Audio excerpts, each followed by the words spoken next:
Namaste guys, welcome to my channel. Today we are watching a speech of Amish Tripathi. According to Hinduism, God cannot be a delusion. And as I understood, he's really a very famous writer in India. His books have sold over 7 million copies and been translated into 20 Indian and international languages. So I'm really very curious. Let's see what he's talking about the God. Give me a thumbs up and let's go. Thank you. Thank you for inviting me here. How you see the world is often defined by where you come from. Now, I'm a Hindu. Hinduism is most probably among the most ancient living religions on earth. And Hinduism is a part of the Dharmic group of religions, which also includes Buddhism, Jainism, and Sikhism. Okay. In many ways, our worldview is fundamentally different from the Abrahamic group of religions. The Abrahamic group, as you all know, is Judaism, Christianity, and Islam. And could be argued that Western atheism, which emerged as a reaction to the Abrahamic religions, also has many of the features of Abrahamic religions. So, how is our worldview, the Dharmic worldview, different? One of the key things is we don't see the world in binaries, good, evil, black, white. We don't see the world that way. We see it in shades of grey. Yeah. So from I want to this say that I like it so much about Hinduism because really in, for example, Christianity, there is, bad, there is good and nothing in between. And Hinduism, as I understand, it talks about the balance of bad and good and that each person has both bad and good traits. So I like it about Hinduism. Perspective. How do we answer this question that God is a delusion? The question itself is incomplete for two reasons. The first is that according to Hindu philosophy, anything that has a beginning and an end is temporary and hence an illusion. The Sanskrit word for it is Maya. So therefore, everything, including the universe, because it does have an end date, is an illusion, which makes this entire debate itself infructuous. But there's a second concept or reality of Hinduism that I'm more interested in. It says that anything that has a purpose and function is real, even if it's intangible. Okay. Now, let me explain the second concept a bit more. We've all heard of Carl Sagan, obviously. Carl Sagan had said that all our bodies are made up of water, calcium, and organic molecules. This is a scientific fact. Now, if you pick an amount of water, calcium, and organic molecules of the right proportion and throw it under a bus, nothing will change. Nothing will happen to the bus or those elements. But I'm not about to jump under a bus, very obviously, right? Even though my body is made up of that exact proportion of the list of elements that Carl Sagan had listed. This is a very good example. Why? Great. Because I'm not exactly just the elements that make up my body. There's something extra within me. And that something extra You have a function. gives purpose to the elements that make up my body. Therefore, I have a purpose for now. Wow. Therefore, I'm not an illusion for now. Wow, I liked That's this the way point it is very with much. me. That's the way it is with all of us. And that is the way it is with God. If God has a purpose, then God is real. So is the real question perhaps not whether God has a purpose? Is the real question that why does the West not feel a need for the purpose of God anymore? Or to calibrate a bit, why do most Westerners not feel the need for God anymore? I think maybe the answer for that is in the tortured relationship that Abrahamic religions have with science, or more broadly, knowledge. Any scientific truth that is in conflict with Abrahamic faith can be called as blasphemy. And that sets up that magnificent duel, right? Abrahamics and God on the one side and science on the other. And you have to pick one side. You can't have both. How does Hinduism see this debate? Well, first of all, Hinduism does not have a doctrinal concept of blasphemy. So there is no scientific truth that I have to deny to prove that I am a good Hindu. Simply the concept of blasphemy doesn't exist. But I just more, want to interrupt a little bit and say that sometimes it doesn't depend, very like scientific person, some professors can believe in God and vice versa. Some just people who go to churches, they can break some rules and they can be they can be religious, but just like officially, not truly from heart, So it depends. Hinduism has a different relationship with knowledge. Let me explain that through, taking you to the book of Genesis. And all of you are aware of the Garden of Eden, right? Broadly, what the story was. God punished Adam and Eve because they ate from the forbidden fruit of the tree of the knowledge of good and evil. Correct? Everyone knows that? And most Abrahamic religious scholars say that good and evil was a metaphor for everything. So therefore, essentially, Adam and Eve were punished because they ate an apple from the tree of the knowledge of everything. Now, I'm not deriding this philosophy. Knowledge, if you're not prepared for it, is often a path to unhappiness and destruction. And it can be argued that you see a lot of evidence of that in the modern West today. So, if your purpose is primarily to just simply be happy, then maybe it's a good idea to avoid knowledge. Innocence is bliss. Maybe, right? It's a fair call. Right? Just remain innocent. Remain happy. Yeah. How does Hinduism see the relationship with knowledge? Hindu philosophy does acknowledge the risks of knowledge, but still tells us to go for it. I just want to say that in Russian there is one saying like, the less you know, the more you sleep, and the better you sleep. May understand, Hindus wouldn't be told, don't eat that apple. In fact, we would be told, go for the entire freaking tree. But what we would also be told, that before you go for that tree, prepare yourself so that you can handle that knowledge. Yeah. This is essentially the concept of karma and dharma. Yeah. Learn, evolve, so that you can handle that knowledge and then learn some more. And keep learning till you learn everything that there is to learn, till you have consumed that entire tree. Then you become God. Yeah, make mistakes you and have nirvana. experience. I'm sure that's a term that most of you would have heard of, right? Nirvana. This is what the concept of nirvana is. You keep growing, keep learning, keep evolving, till you learn everything that there is to know. And then you become divine because you attain nirvana. Great. Now, from this philosophical construct, what is the purpose of God? God is not supposed to be a strict father who keeps you in line for your own happiness. No. In the Dharmic way, in the Hindu way, God is supposed to be like a witness or a guide who guides you on how to acquire knowledge without messing up your own life.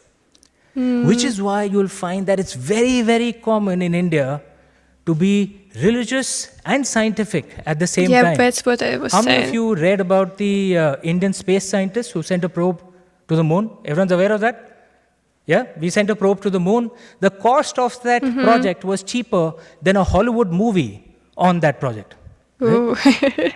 But the scientists, and many don't know this, that the scientists who prepared that probe and that rocket, before launch, they took the components of that rocket to a temple to pray to it. Oh, really? They saw no contradiction in it. Unlike Western atheists who very often feel the deep need to insult religion, to prove it their depends, scientific actually, temper. I want to say.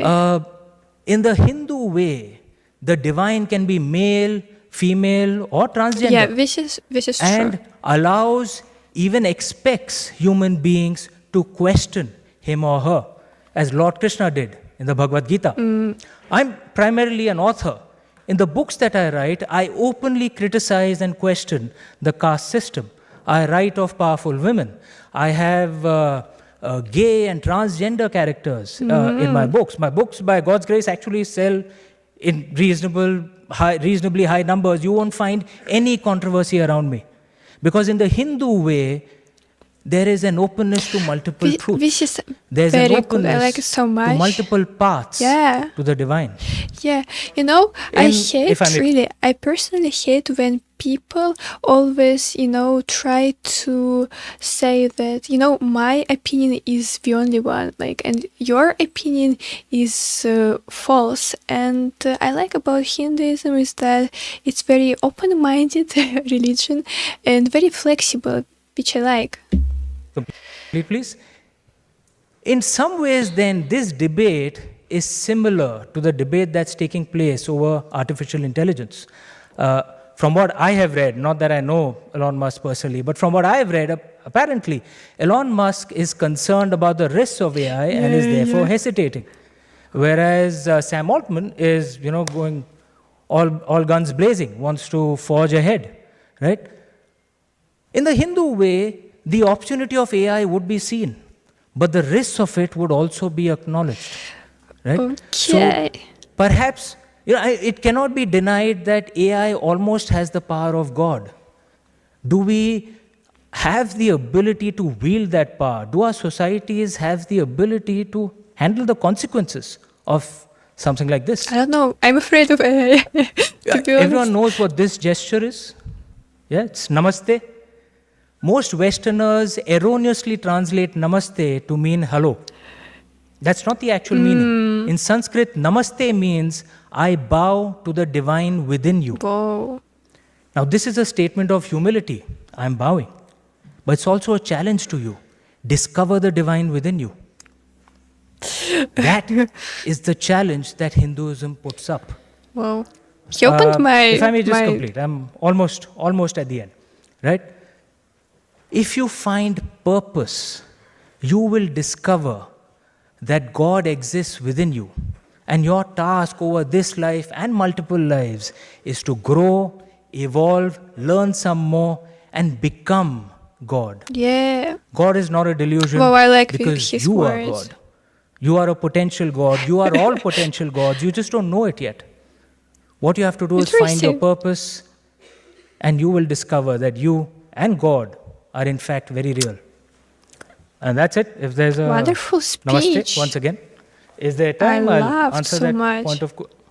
Who had that? I even want to Where are read you? his Sorry. books now, really. Yeah, hi. Yes, even if we both agree that the universe is an illusion, that we are dualists, and that we are not fundamentally made up of the molecules that make us, and that West has an aversion to religion, and that God has a meaning, and that Dharmics are the only people, an exclusive class of theists that believe in God and science. Oh no, Dharmics don't believe in exclusivism at all, but carry on to your question. How does that still reasonably conclude that God is not a delusion, or on a digression, that God exists? Good question. Look, it's like this. One of the things that in fact, this debate happened in one of our Upanishads. One of the things that we can be sure of is that we'll only know the truth when we die, right? So essentially, we have theories which explain facts as we see it today, right? That's actually what theoretical physics is also. At many large levels, I'm sure you've heard of dark energy, dark matter. No one really knows what it truly is, but just it's a theoretical placeholder to explain facts as we see it today, right? What is the theory that might create a better society today and might explain facts as we see it today, right? That's what essentially this is. Can we claim that that this is the absolute truth? No Hindu ever claims that. There is no concept of absolute truth in the Dharmic way, right? All of us have an ability and a freedom and a right to find our own path. Many of the schools of philosophy in the Hindu way, I'm sure you're aware, are actually atheist schools. They're still Hindu, right? Whoa. Or Buddhists or Jains can be atheist and Buddhist Jain at the same time. Faith is not central, right? Accepting the principles of the argument of cause and effect, that is central to the Dharmic religion. So is this the theory that explains facts as we see it most well? I would argue it is. But does that mean it's the absolute truth? No. We'll only know when we attain nirvana or when we die. So how do we not know? Well, we are still here, so we don't know. Right? Have you read the Nasadiya hymn in the Rig Veda? Okay. Anyone who hasn't, there's a Nasadiya hymn in the Rig Veda. If I have time, if I can just explain that. It's a book. It's a creation hymn. Okay, and you want to understand a really deep creation hymn, read Nasadiya, because it doesn't make any truth claims. It says, maybe this is how creation happened, or maybe this is how creation happened, or maybe this is how creation happened. The most magical are the last 4 lines of the Nasadiya hymn, that who can know for sure how creation happened? Nobody. Even the gods wouldn't Yeah. know, because even the gods were created Yeah. after creation happened. And then the hymn goes on to say, maybe the only one who knows is the one most high. Yeah, wow.